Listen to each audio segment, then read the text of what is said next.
Hey Genderqueer chat, I pressed a button on my video camera and now it's not telling me how much time is elapsing, so I have to go by my phone. So it's 10:18. Try not to go past 10 minutes or whatever. Okay, so today's topic is body image and weight, which is a very good topic, excellent topic. And the bonus question was, what food do you like? So I'll just do quick the bonus topic because I think there's really one, chocolate, right? No, I'm kidding. Yes, but Lebanese. So if I had to live on a desert island with one food, it would be chickpeas, and it would be falafels or lentil soup or something along those lines. I love Lebanese food. I never get sick of it. Okay, so body image and weight, very, very interesting. I think I grew up in a family, I grew up in a world where a lot of the women were obsessed with the way they looked, and not just trying to look pretty, but obsessed with fat. We live in a very fat-phobic world. One of my earliest childhood memories was my mother taking us to the beach when we were little kids, and she was wearing pants, and she wouldn't come in the water and she wouldn't take off her pants. And my mother has varicose veins and she has big thighs, and she's always been very, very, very self-conscious about it, and there was no talking to her about it. I remember being a little kid saying, "Mommy, come in the water," and she just wouldn't.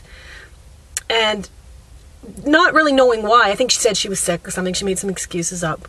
But in retrospect, knowing why and kind of vowing never to be like that, vowing never to hate my body so much that I will not participate in life.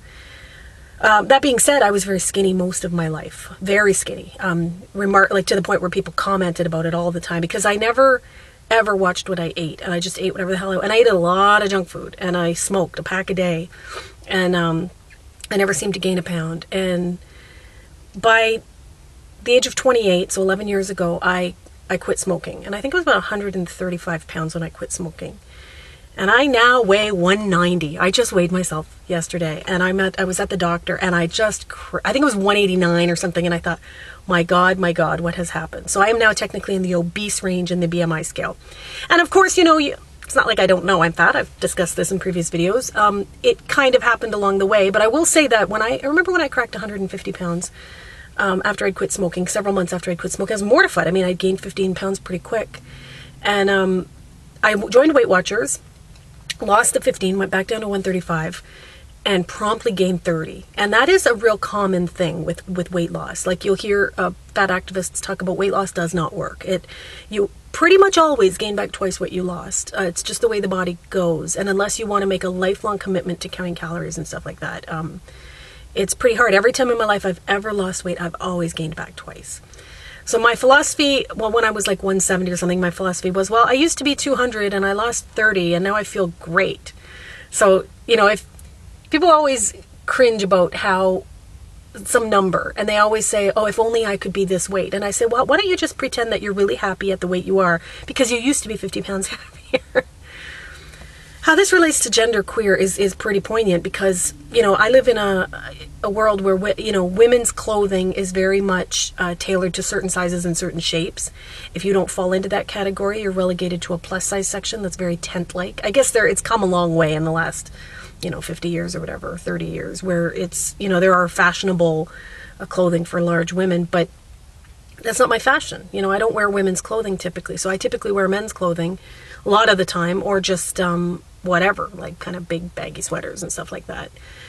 I've never had horrific body issues. I don't hate myself. I don't think there's anything wrong with being fat. I don't think there's anything wrong with a fat woman. You'll notice Chaz Bono said this on Dancing with the Stars recently, because when he was eliminated, they made fun of him pretty badly, the judges. They would call him an Ewok and a penguin and a basketball, and they were making all these remarks about his kind of size and shape and the nature of his dancing due to the fact he was quite rotund. And he said, they never say this to the overweight women. It's overweight women are always really lauded for losing weight, and overweight men are just kind of mocked. And I thought that was pretty poignant, because it's true. As take it from a woman who has been skinny in her life and now has been fat. It's the way you are looked at really does change. And I work with a lot of fat guys, and they're treated, as far as I can tell, they're treated the same. Fat men are treated oftentimes in business the same as skinny men. It's size is not really an issue in men, because fat is a feminist issue, and because so many women hate themselves, I have really been determined in my lifetime to never hate myself for the way I look. Never. And I don't know that it's that easy to just decide not to do it and do it. But for me, I've been pretty lucky because I do not and will not, hate the human body. There's nothing wrong with the human body. Yes, I'm overweight. Yes, that happened by what? Eating a lot of chocolate. You'd see me eating chocolate on this channel. Sometimes I'm in the middle of talking and I start eating chocolate. That doesn't make me a bad person. And that doesn't make me, I hate that. I absolutely fucking hate when people use the word bad to describe, oh, I was bad today. I ate a piece of candy. You're not a bad person. There's nothing bad about what you did. That's just crazy talk in my opinion. So that was the weight side of things. Body image, because I don't really connect to kind of anything below my neck, and that is true. I'm a little bit disconnected from my body. I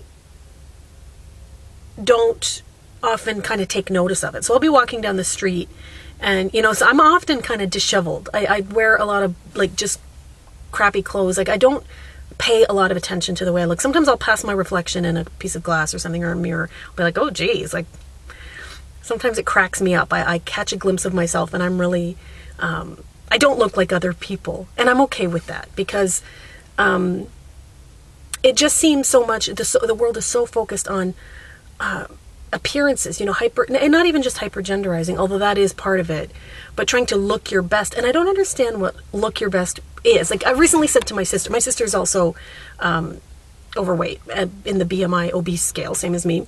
And my sister's beautiful. She's very hourglass figure, and she dresses to the nines. She dresses in extremely fashionable clothing that accentuate all the good things. And she is, by the way, what they call good fat. And I was talking to her about this because I'm bad fat. And what that means is she gained weight in the right places, the socially acceptable places. In other words, she has an hourglass figure. I gained all my weight in my belly, so I look like I'm pregnant. I look very belly oriented, and that is the bad way to gain weight, right? And I always say, somebody with a big curves, she can wear an outfit that really accentuates her hefty bosom and her big hips. And she gets hit on all the time. People think that's gorgeous, or some people think that she's really quite voluptuous. There's words like voluptuous to describe how she looks. If I were to accentuate my big fat belly, think about that for a minute, wear a maternity top. If I was to wear a maternity top and accentuate my big fat belly and caress it, that's not socially acceptable for a fat woman to embrace her fat, especially her bad fat, the fat that is socially unacceptable. So again, back to weight. Okay, what else did I want to say on this topic? Let me check the time. Okay, I got another few minutes. I think sometimes I said this to a few people at work, because a guy at work recently got married, and every guy that's ever gotten married at work has gained quite a bit of weight. And I said to the newlywed something like, you'll gain weight. And he goes, no, I won't. And I said, it's not bad to be fat. The greatest thing, I actually said the greatest thing you can do as a feminist, but then I changed my mind. I said, no, the greatest thing you can do is love yourself exactly as you are. And that's hard. That is hard for a lot of people. And let's define the word love just for a laugh, because I think a lot of people think love is something you feel. And love is not something you feel. It's something you do. I believe that very strongly. I've always said love is a verb. You have to do something to show love. You don't, what you feel is just pie in the sky shit as far as I'm concerned, because those things change. But what you do, so if you love your body, you're going to treat your body well. You're going to, that's the thing, get enough sleep. Try not to pollute it with too many toxins. I moved out to the country for that reason. I lived in a very polluted city. I quit smoking. I quit drinking. I don't do drugs. Yes, I eat a lot of junk food, and I'm working on that. I'm actually really working, because I just recently read that business about love. I'd always said love is a verb, but I just recently read that article that said love is something you do, not something you feel. And he was talking about what makes you feel good. And I know I feel better when I eat better, and I feel better when I exercise, and all the shit you hear about. So, it's just a matter of doing that. I ought to treat myself and my body as if it is a baby that's in my care, an infant that's in my care. And I wouldn't cram Twinkies down a baby's throat. Oh, you're hungry for a Twinkie, here's a Twinkie. You got to give the kid good food to eat, and get the kid enough sleep, and treat the body with respect. I don't I don't believe that you should ever, what's beautiful over here? I don't believe you should torture yourself with, over exercise or trying to tone a certain part of your body. Just accept your body as it is. I have an unshapely body by a lot of people's standards. A lot of women would hate to have my body. I'm all belly and boob, and it's not attractive by societal standards. Do I care? No. Actually, it works well in my favor because I lay on the bed a lot with the laptop on my lap, and my belly and my boobs are flush, so I can put the laptop and it lays flat on my gut. I mean, it's perfect. I don't need to put a pillow there. I don't hate, I refuse to hate my body. And it's not, luckily, I'm at a place in my life, and I think I was kind of blessed because I was always this way. I just never was, never was in my nature to hate myself. And whenever people tell me they do hate themselves or they have problems with themselves or they have problems with their self-esteem, I'm at a loss. I don't know how to relate because I don't have those problems. And I think all I can say is, like anything in life, is it takes practice. So if you want to be a good piano player, you have to practice piano every day. If you want to love yourself, you have to practice every day, treating yourself well, being good to yourself, being accepting of what you look like. I just want to tie gender into this if I can.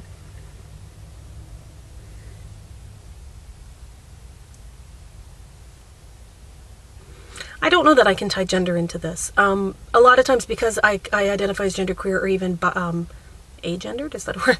I don't really, gender isn't on my mind as something to worry about, so it's not like I'm trying to look masculine or trying to look feminine. I just dress in whatever's comfortable. I've always been that way. And I like to feel good in the clothes I'm in. Usually that means they fit right. So, if you have to buy sizes that are kind of scandalous to yourself. I remember the first time I ever saw that show. What was it called? What Not to Wear. There was a woman who had lost a lot of weight, and she was finally out of plus sizes and into regular sizes, except she was extremely busty. And she still had to wear plus sizes on top, and she refused. So she was wearing really small shirts, and they were bursting, like she was buttoning them up and sewing them. And they kept telling her, you have to buy the clothes that fit the largest part of you and then tailor them and ignore the label because it doesn't matter what size it says on the label, you're going to get it tailored down. So just wear clothes that fit and that you feel good in. And I've always liked that philosophy. I always wear whatever. I've been known to wear maternity tops, to tell you the truth, because they are comfortable. Not the like super accentuating ones, but just shirts that are really baggy in the belly. And I have no problem with that. In fact, I think it's kind of funny. And I tell people too. I tell people because I love to shatter. I love to shatter notions. I love for people to stop. I love to be an example to people to stop being ashamed, because there's nothing to be ashamed of. There's nothing wrong with you. God created you perfect. I'm kidding. I'm an atheist. No, but you are perfect as you are. That's my philosophy. Okay. Have a good week, you guys. Bye-bye.